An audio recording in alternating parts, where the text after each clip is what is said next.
अभिवादन स्वीकार कीजिए ब्रजेश मिश्रा का और आप देखना शुरू कर चुके हैं द डिबेट। बहनों भाइयों, गठबंधन की गांठ पर दबाव पड़ना शुरू हो गया है।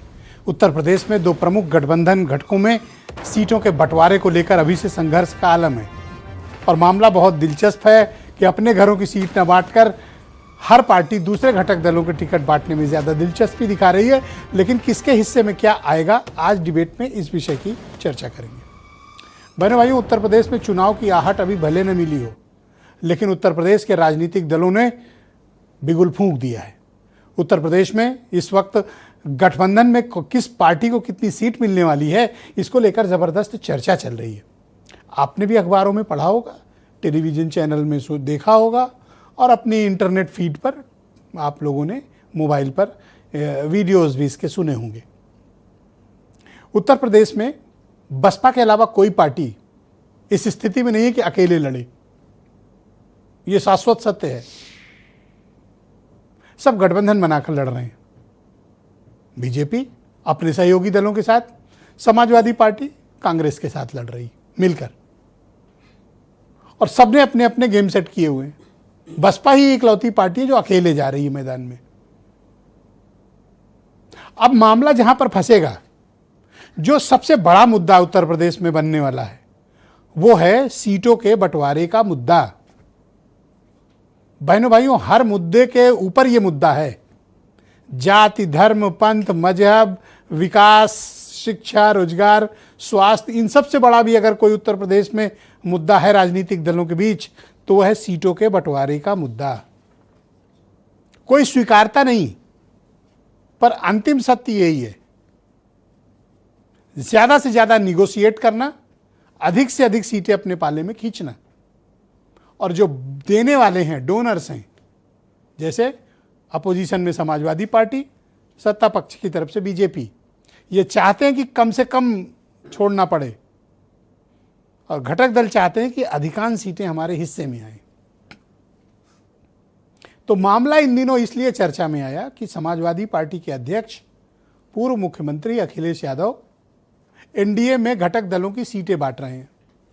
आपको सुनकर आश्चर्य होगा, लेकिन ये सच है। अखिलेश यादव भारतीय जनता पार्टी के गठबंधन दलों के घटक दलों की सीटें बांट रहे हैं। सही बोला मैंने कोई गलत करेक्ट अनकरेक्ट बात नहीं कही है। उन्होंने एक ट्वीट किया, एक सार्वजनिक बयान जारी किया, और बीजेपी की तरफ से अखिलेश यादव ने सीटें बांटी। जैसे राष्ट्रीय लोकदल को 72 सीटें, ओम प्रकाश राजभर की पार्टी को 50 सीटें, 31 सीटें दे दी निषाद जी को। तो सुबह जब ये लोग उठे और सबने अखिलेश यादव का ट्वीट देखा, तो बेहोशी में चले गए कि क्या वाकई में बीजेपी से इतनी सीटें मिल सकती हैं। अखिलेश यादव ने यह ट्वीट क्यों किया, या इसको फेसबुक पोस्ट क्यों डाला, क्या कारण है? बहनों भाइयों, ये एक राजनीतिक चाल है, एक दिमागी लड़ाई है। राजनीति में हमेशा मुद्दों पे, बयानों के आधार पर चुनाव नहीं लड़े जाते, जाति के इक्वेशन पर भी चुनाव नहीं लड़े जाते, मनोवैज्ञानिक दबाव डालकर भी चुनाव लड़े जाते हैं, और ये पोस्ट उसका उदाहरण है। लेकिन वही अखिलेश यादव ये कांग्रेस को कितनी सीटें देंगे ये नहीं बताते। अपने यहां सीटों के बंटवारे पर उनकी कोई दिलचस्पी नहीं। कांग्रेस पार्टी पिछले लंबे समय से इस इंतजार में उसकी आंखें सूज गई हैं कि अखिलेश यादव कुछ तो हिंट करें कि कितनी सीटें देंगे, लेकिन नहीं, उनकी दिलचस्पी बीजेपी की सीट बांटने में है। तो क्या वाकई में बीजेपी की सीट बांटने में उनका क्या राजनीतिक इंटरेस्ट है?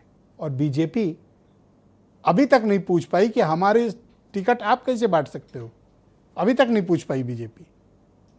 यह है मनोवैज्ञानिक तरीके से अपनी बातों को आगे बढ़ाना और जनता में एक नैरेटिव फैलाना। अब क्या है कि राजभर हो, निषाद पार्टी वाले हों, अपना दल वाले हों, ये सब में कौतूहल जगा कि चलो 72 नहीं, कम से कम 35 तो मिल ही जाएगा, या 30 कहा है तो 15 तो झपट ही लेंगे। ये प्रेशर बनाने की टैक्टिस है। लेकिन आज की डेट में न भारतीय जनता पार्टी अपने पत्ते खोलने को तैयार है, और न समाजवादी पार्टी कि वो अपने सहयोगी दलों को क्या देगी। और सहयोगी दल ऐसी पार्टियां हैं बहनों भाइयों कि ये कई बार तो मुझे वो शब्द इस्तेमाल नहीं करना चाहिए, लेकिन बड़े दल पॉलिटिकल ब्लैकमेलिंग के शिकार हैं इनसे। राजनीतिक तौर पर ये छोटे दल दिखने में छोटे हैं, लेकिन ये बड़े दलों का बहुत शोषण करते हैं, बहुत एक्सप्लॉइट करते हैं, बहुत हैरेसमेंट करते हैं, धमकाते हैं, डराते हैं, रूठते हैं, बिदकते हैं और भागते हैं। चुनाव जब पास आता है तो इनके पैंतरे, इनकी चालें, इनके बयान, इनके रूठने का अंदाज और मीडिया को दिए गए सिलेक्टेड बयानों से ही अपनी नाराज़गी का इजहार करते हैं और फिर मोटा निगोशिएशन करते हैं। लेकिन इस बार बीजेपी और समाजवादी पार्टी मन बनाए बैठे हैं कि अब की तो ठीक कर देंगे, क्योंकि किसी के पास पाला बदलने की गुंजाइश अब बची नहीं, चाहे राजभर हो, निषाद हो या कांग्रेस पार्टी हो। अब कोई कहीं भाग नहीं सकता। अब बीजेपी जो देगी आरएलडी को लेना पड़ेगा, बीजेपी जो देगी एसपी को बर्दाश्त करना पड़ेगा, बीजेपी जो देगी निषाद पार्टी को खुश रहना पड़ेगा, और सपा जो बख्शीश में दे देगी कांग्रेस पार्टी को भी उसे स्वीकारना होगा, क्योंकि पाले खिंच चुके हैं। अब कोई एक छत से दूसरी छत में कूद नहीं सकता। तो कुछ बयान, फिर आज की दिलचस्प डिबेट। हम तो दिए थे कितनी, उससे दुगनी मिलनी चाहिए।